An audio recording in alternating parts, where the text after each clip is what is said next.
अच्छा, जो चीज़ मैं आज आपसे शेयर करने वाली हूँ वो मैं करना तो चाह रही थी आपको दिवाली से पहले ही। क्या कि मेरे व्यूज़ भी नहीं आते और सब्सक्राइबर भी नहीं बढ़ते। तो वही है कि जैसे मैं मेहनत कर रही हूँ अभी तो मेरी हिम्मत बिल्कुल भी नहीं टूटी और बिल्कुल भी मैं डगमगा नहीं रही हूँ अपने रास्ते से। क्योंकि साल मेरा हो चुका है चैनल को, लेकिन कोई बात नहीं, कोशिश करूँगी जब तक हो सकता है। कोशिश करूँगी और शायद कोशिश करते करते अपनी मंजिल तक भी पहुँचूँ। और वो तो खैर जो भगवान ने सोचा होता है। कई बार क्या होता है कि हम सोचते हैं कि हमारा यही मतलब हमारे लिए यही सही है, लेकिन भगवान ने हमारे लिए पहले ही कुछ ना कुछ सोचा हुआ होता है कि हाँ नहीं, ये नहीं, इस रास्ते पे जाना है। तो पता नहीं, जैसे कि एक और मैं आपको बात बताती हूँ कि मैंने कहीं स्टोरी पढ़ी थी, पता नहीं देखा था कि कोई एक बहुत ही गरीब फैमिली थी।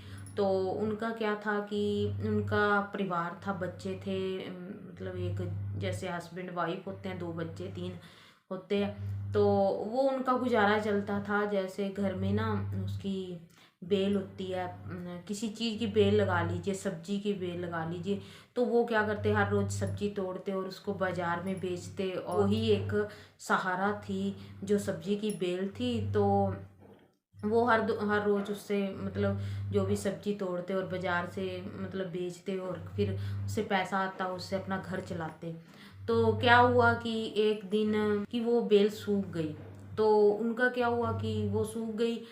तो उनको काफ़ी दुख हुआ, जैसे कि उनका एक ही सहारा था कि ये इसी से हम खा रहे थे, इसी से मेरे घर परिवार का खर्चा चल रहा था। लेकिन क्या हुआ कि उन्होंने सोचा चलिए कि इसको ना थोड़ा सा सूख गई है, तो थोड़ा सा इसको ना, जैसे हम किसी चीज़ से उसको जड़ उसकी जैसे हम खुदने लगते हैं ना, खोदने मतलब किसी चीज़ से ऐसे सॉफ्ट बनाकर पानी डाले तो शायद ये हरी हो जाए।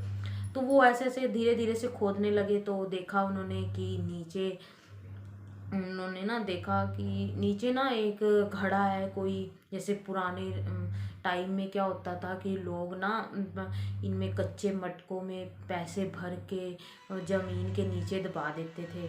तो वो ही उनके पास निकला, उन्होंने खोदा और उसमें देखा कि ये इतना मतलब उसमें घड़ा था, उसमें पैसे से भरा हुआ। तो मतलब फिर वही है कि पैसा अगर आ गया है तो बेल की हमें क्या ज़रूरत है। फिर तो हमारा घर, हम कोई भी बिजनेस कर सकते हैं, या फिर लगा लीजिए पुराने उसमें टाइम में ज़्यादातर क्या होता था कि लोग पशु खरीद लेते थे, फिर उनका दूध बेचते थे या पशुओं से कोई कारोबार करते थे, तो वो करने लग जाते हैं इस तरह से। मतलब हाँ, उसने जब मतलब उसकी बेल सूखी सब्जी की, तो उसको बहुत ज़्यादा दुख हुआ। वो जिस भगवान को मानता था उसने उसको कहा कि मैं, मेरे पास एक ही साधन था और मैं आपकी दिन रात सेवा करता हूँ, आपकी पूजा पाठ करता हूँ, आपको भोग लगाता हूँ। तो आपने ये मेरे साथ अच्छा नहीं किया कि आपने मेरी बेल भी मतलब, जैसे भगवान को हम कोई भी काम के लिए कसूरवार ठहरा देते हैं, तो उसने भगवान को कसूरवार ठहरा दिया।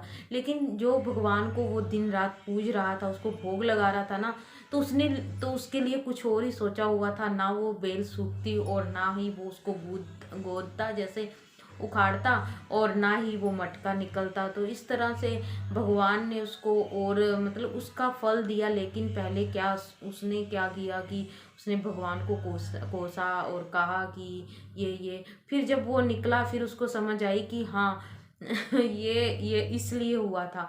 ना वो सूखती और ना ही वो नीचे से निकलता।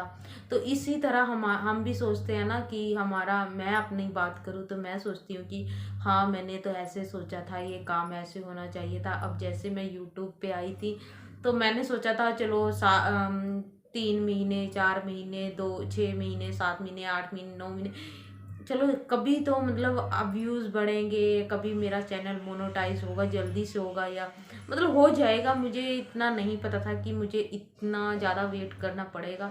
अभी तो करना है, करना पड़ेगा, नहीं करना है, पता नहीं कब तक और क्या मेरे लिए सोचा हुआ है भगवान ने, ये भी मैं नहीं कह सकती कि हाँ मेरे लिए यही सही सोचा हुआ है। तो मेरा तो यही भाव है भगवान के प्रति। तो कभी भी अपनी आपकी ज़िंदगी में गलत हो या फिर आपके साथ गलत हो रहा हो तो उसके लिए कभी भी भगवान को कसूरवार मत ठहराइए। पता नहीं, शायद आपके साथ उससे भी ज़्यादा बुरा होना था और वो सिर्फ थोड़ा थोड़ा सा हमें किस्तों में मिल रहा है। तो इसलिए चाहे खुशी हो चाहे फिर गम हो, तो ज़िंदगी जीते जाइए और इन्जॉय करते जाइए। और चलिए, मिलती हूँ मैं आपको अपनी अगली अच्छी सी वीडियो के साथ। और आज सिर्फ इतना ही। और ओके, बाय बाय।